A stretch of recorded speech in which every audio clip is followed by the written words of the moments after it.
Přeji dobrý den, posloucháte podcast History.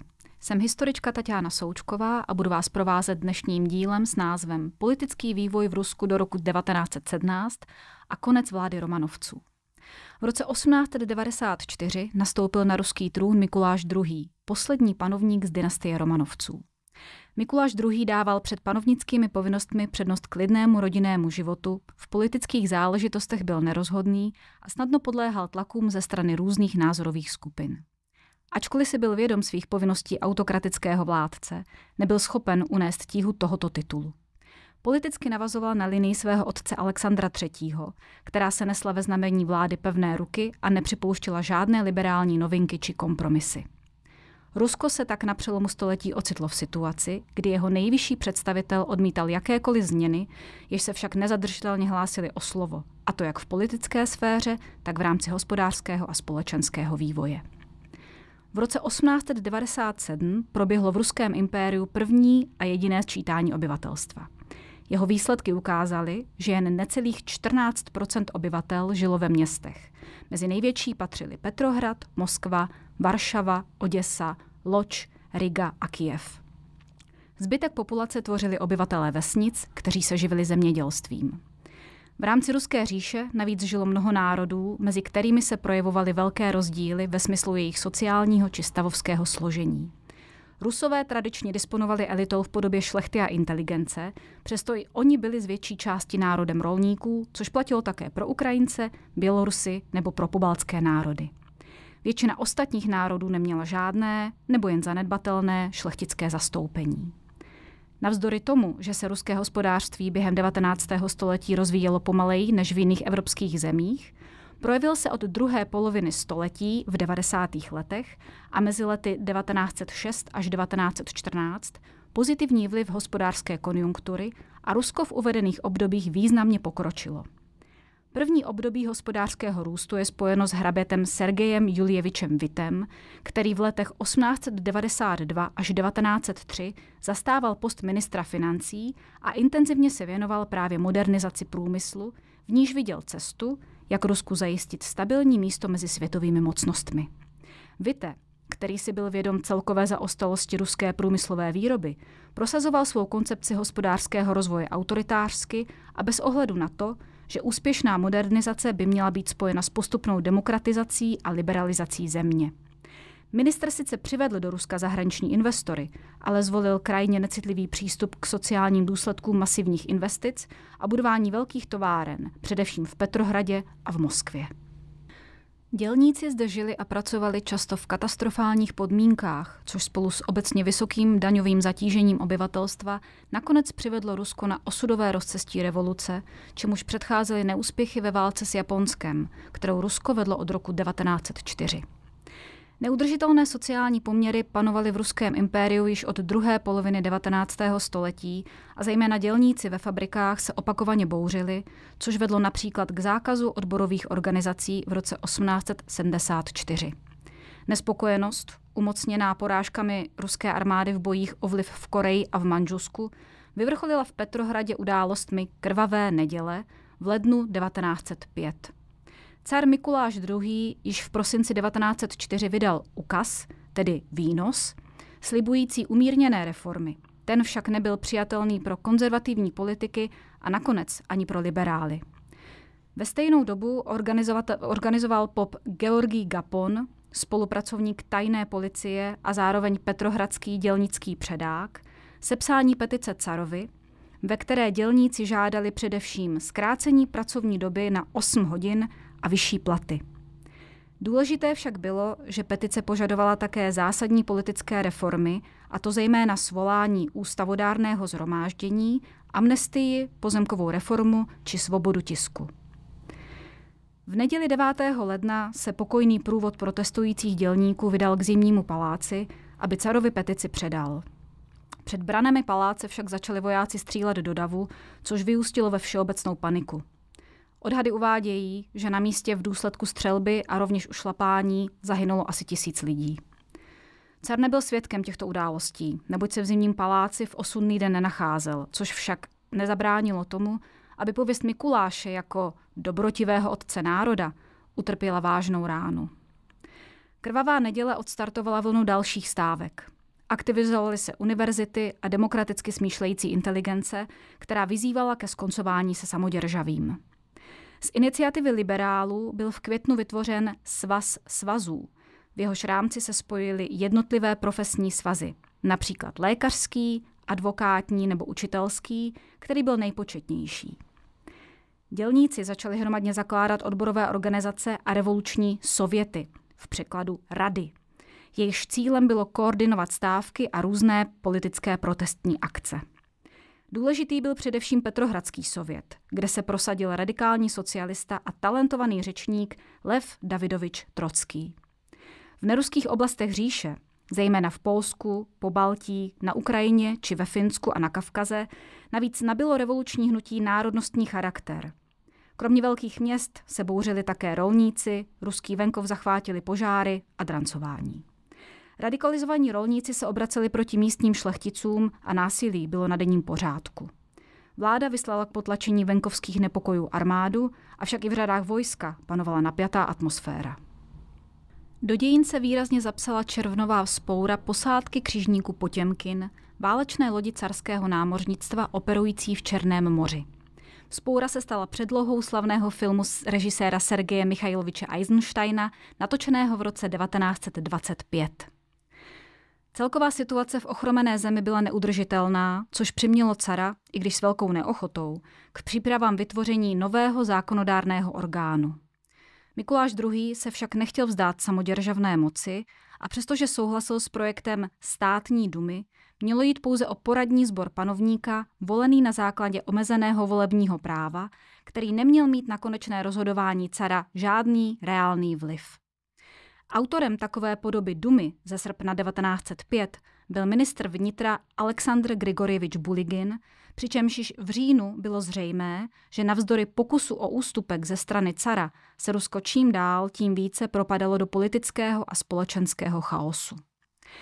Dne 17. října proto Mikuláš II. Pod tlakem vyhroceného vývoje a neustálých stávek ochromujících mimo jiné i dopravu na železnici nakonec souhlasil s vydáním manifestu zaručujícího základní občanské svobody a rozšíření volebního práva do státní dumy. Bez jejíhož souhlasu nemohl vstoupit v platnost žádný zákon. V manifestu se doslovně nehovořili o ústavě, i když mnozí dokument takto chápali. Car o říjnovém manifestu odmítal tímto způsobem uvažovat, neboť se cítil k jeho podpisu donucen a považoval ho za ponížení. Mikuláš II. Tedy přestal být neomezeným vládcem, ale stále si zachovával určitá práva. Mezi ně patřilo například to, že vláda měla být jmenována pouze carem a jen carovi se zodpovídala. Sestavením vlády byl pověřen Sergej Witte, který však velmi brzy narazil na překážky při praktickém fungování dumy, neboť petrohradské a moskevské sověty manifest odmítly jako politicky nedostatečný. Říjnový manifest ve výsledku situaci v zemi neuklidnil, opět vypukaly pouliční boje a sociální a etnické napětí ve velkoměstech často vedlo k protižidovským pogromům. Po velkém povstání v Moskvě na počátku prosince 1905 došlo k posilování konzervativních sil, což v květnu roku 1906 vyústilo do odvolání reformně orientovaného Witteho. Principy obsažené v říjnovém manifestu byly omezeny ve prospěch výsadní moci cara, ale když na jaře duma poprvé zasedala, pokusili se její poslanci naopak významně rozšířit původní ustanovení manifestu a zahájit především agrární reformu, která by efektivně řešila neúnosné podmínky fungování ruského venkova. Kvůli ostrému nesouhlasu vlády však byla duma po 2 měsících rozpuštěna. Navzdory mnoha nedostatkům se vývoj ruského politického systému v letech 1907 až 1914 posouval vpřed, protože samotná existence státní dumy představovala předpoklad pro další rozvoj parlamentarismu. Novým předsedou vlády se v červenci 1906 stal Pjotr Arkadjevič Stolypin. Jehož hlavním úkolem bylo nejprve obnovit pořádek v zemi a vypořádat se s bouřlivými dozvuky revoluce, které se projevovaly ve formě neustálých atentátů na státní představitele či antisemitských násilností. Stolypin během prvních měsíců ve funkci nechal prostřednictvím zvláštních zákonů zavést polní vojenské soudy, které rychle a přísně řešily politické přečiny. Teprve postupně, v průběhu roku 1907, se poměry začaly vracet k běžné praxi, přestože tvrdé tresty za politické násilí a terorismus byly i nadále ukládány i civilními soudy.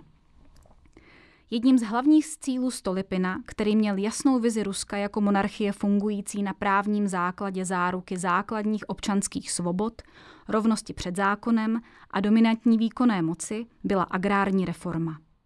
Jejím základem mělo být zrušení tradičních občin, v rámci nichž patřila veškerá půda obci.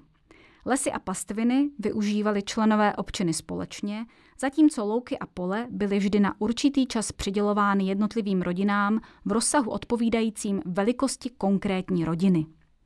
Výsledkem reformy mělo být vytvoření silné vrstvy nezávislých rolníků vlastnících půdu, kteří by představovali významnou oporu monarchie. Stolypin správně chápal, že soukromé vlastnictví půdy bude klíčovým faktorem pro celkové zlepšení a zvýšení produktivity ruského zemědělství. Sám Stolypin však uváděl, že aby se mohly projevit skutečné výsledky reformy, potřebuje Rusko alespoň 20 let klidného vývoje. Z důvodu pokračující nestabilní situace v rámci Dumy se Stolypinovi podařilo reformu postupně realizovat až od konce roku 1907. Do roku 1916 nakonec z občiny vystoupila i s obhospodařovanou částí půdy čtvrtina ruských rolníků. Součástí reformy byla také podpora vnitřní migrace, kdy se z přelidněných centrálních oblastí státu přesouvali rolníci například na Sibiř, kde byl dostatek volné půdy. Mezi další Stolypinovy plány patřil rozsáhlý projekt opatření zahrnující oblasti občanských práv, sociálních zákonů, školství či správy země. Pod Stolypinovou vládou Rusko nastoupilo cestu postupné hospodářské konsolidace, industrializace a ekonomické prosperity. Navzdory počátečnímu příznivému vývoji neměl Stolypinův reformní program šanci na úspěšné završení, a to i kvůli rostoucím neshodám s carem, které stále více komplikovaly premiérovu činnost. Život jednoho z nejvýznamnějších ruských politiků 20. století předčasně ukončil atentát v roce 1911 při návštěvě Kyjeva, kdy byl Stolypin postřelen a o několik dní později zranění podlehl.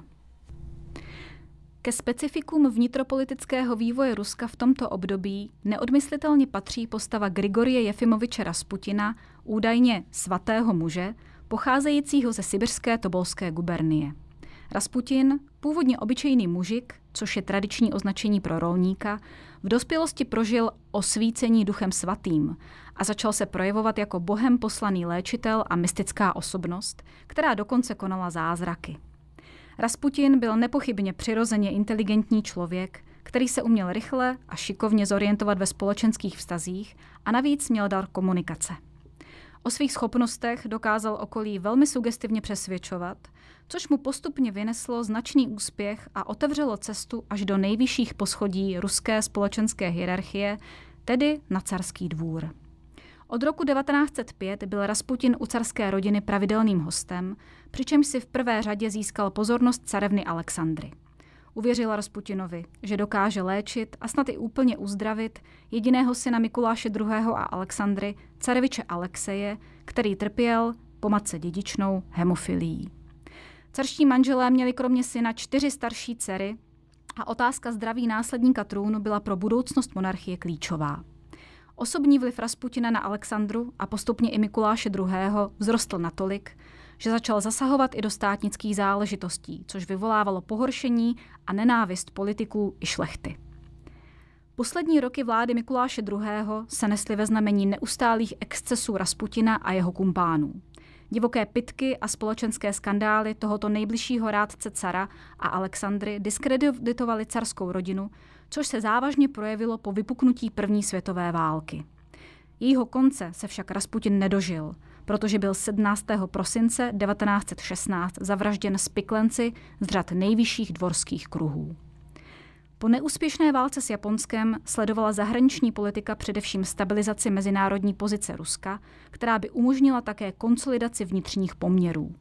Kromě již staršího spojenectví s Francií z let 1891 a 1893 uzavřel ministr zahraničí Aleksandr Petrovič Izvolský v roce 1907 dohodu s Velkou Británií, která rozdělila sporné sféry vlivu v Asii. Konkrétně se jednalo o Tibet, Afghánistán a Persii.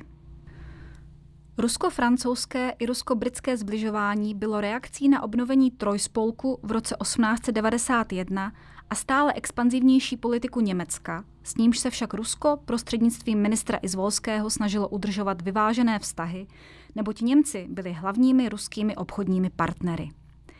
Takové nastavení mezinárodních vztahů Ruska se však ukázalo jako dlouhodobě neudržitelné, a to kvůli nepřekonatelnému nepřátelství Francie a Německa. Čím dál tím více se začaly vyhrocovat také vztahy Ruska a Rakouska-Uherska, které bylo hlavním německým spojencem. Po anexi Bosny a Hercegoviny Rakouskem-Uherskem v roce 1908, což znamenalo pro Izvolského diplomatickou porážku, se Rusku podařilo upevnit svou pozici v rámci balkánské politiky prostřednictvím podpory protiturecké koalice Srbska, Bulharska, Řecka a Černé Hory. Tato koalice v první balkánské válce vytlačila Turky z regionu. Spory mezi vítěznými státy však vedly k druhé balkánské válce v roce 1913. Rusko, které nedokázalo efektivně reagovat, ale zároveň nechtělo dopustit zopakování diplomatické blamáže z času anexe Bosny a Hercegoviny, se v průběhu osudného léta 1914 postavilo na stranu Srbska proti Rakousku-Uhersku a Německu a od 1. srpna 1914 podle juliánského kalendáře 19. července, se ocitlo ve vojenském stavu nejprve s Německem a od 6. srpna nebo 24. července také s Rakouskem-Uherskem.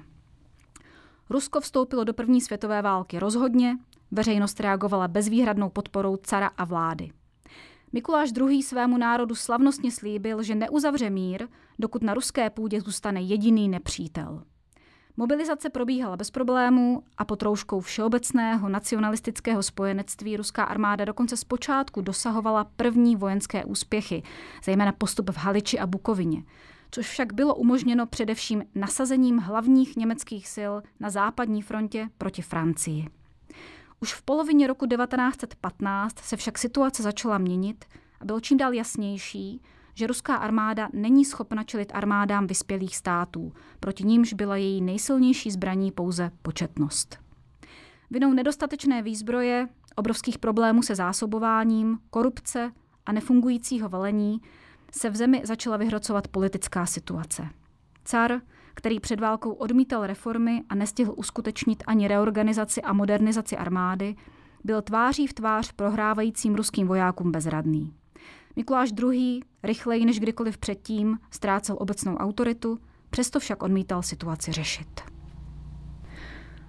Panovník nepřipouštěl možnost uzavření separátního míru, zároveň se však stavěl negativně i k návrhům liberálních politických opatření ohledně vytvoření nové vlády, která by dokázala zemi efektivněji spravovat.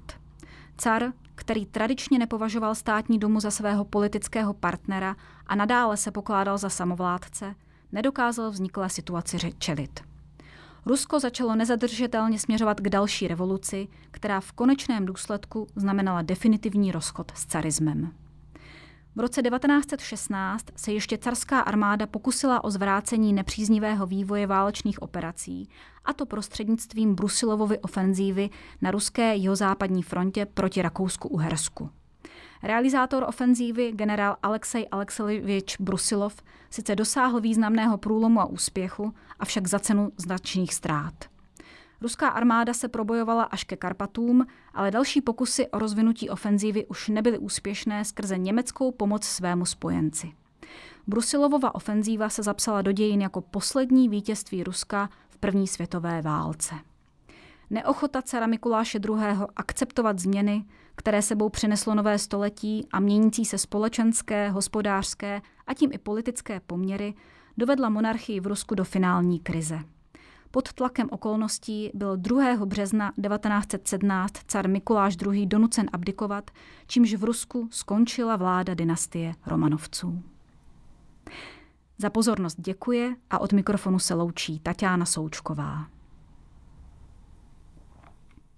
Tento podcast vznikl díky finanční podpoře projektu KEGA číslo 008 UCM spojovník 4/2022. Název projektu: Podcasty jako inovatívna súčasť výučby všeobecných dějin 20. storočia.